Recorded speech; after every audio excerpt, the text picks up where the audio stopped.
Pour rencontrer le comédien et metteur en scène Thomas Joly, direction l'Opéra Garnier à Paris. Un lieu qui a un sens particulier pour lui. Quand j'étais tout petit, mon rêve, c'était d'être aficionado de l'opéra. Je voyais à la télévision ces images ici à Garnier de tous ces enfants et je rêvais d'être parmi eux. C'est incroyable ce garçon. À 34 ans, Thomas Joly est un homme pressé. En l'espace de 2 ans, il est devenu la coqueluche du théâtre français grâce à ses adaptations hors normes d'Henri VI et Richard III de Shakespeare.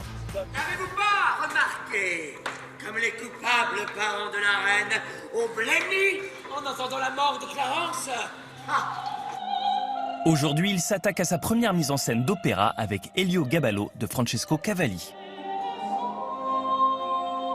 On va reprendre quand tu t'ajoutes. Servir, s'offrir.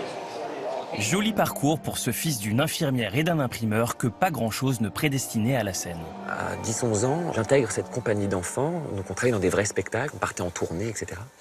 Et tout à coup, le théâtre est devenu non plus un loisir, mais un travail. Et en fait, je crois que c'est ça que j'attendais. C'est très bizarre, parce que j'étais tout gamin, mais j'attendais de travailler, c'est-à-dire je voulais du labeur, je voulais apprendre, je voulais répéter, comprendre comment cet art fonctionnait et m'aiguiser artistiquement.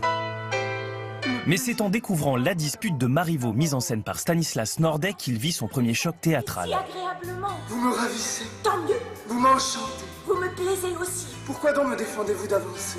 Thomas Joly n'a alors que 15 ans. Je ne vous le défends plus. Et là, je suis dans mon siège de spectateur frappé parce que tout à coup, j'ai accès à ma pensée, à mon intelligence. Je sens que ma pensée se met en circulation. Et tout à coup, le théâtre devient non plus pour moi simplement un divertissement et quelque chose de plus ou moins esthétiquement réussi ou agréable à regarder, mais au contraire, un outil de mise en circulation de la pensée. Révélé au Festival d'Avignon en 2014 avec une version épique de 18 heures d'Henri VI de Shakespeare, avec Elio Gaballo, Thomas Joly se penche à nouveau sur le destin tragique d'un souverain à l'ambition exacerbée.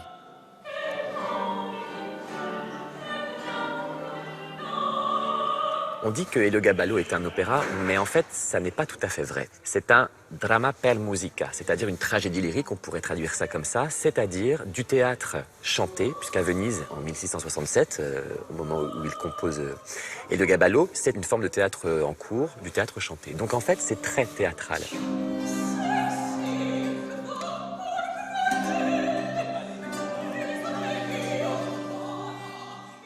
C'est un art total, l'opéra. À tous les endroits, ça travaille et le metteur en scène doit être, comme je dis souvent, le garant de la cohérence. Ça, à l'opéra, c'est un vrai défi à relever parce que le nombre de personnes est démultiplié, le temps est compté. C'est à la fois de l'énorme et en même temps du micro-détail. Quand ça existe, c'est juste prodigieux, prodigieux. Depuis ses débuts, Thomas Joly se bat pour un théâtre ambitieux, populaire et engagé, où se mêlent les références à la pop culture comme le rock ou les séries.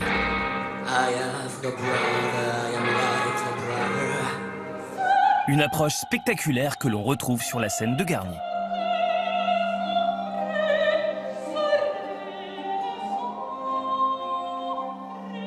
Dans cet opéra, il y a une esthétique qui est la mienne, qui n'est pas courante, ni au théâtre d'ailleurs, ni à l'opéra.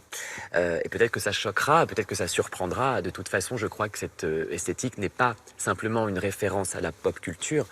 Je précise que le théâtre est un art populaire et qu'il ne s'agit pas de mettre des références populaires dans le théâtre, mais bien que le théâtre en fait déjà partie, en fait.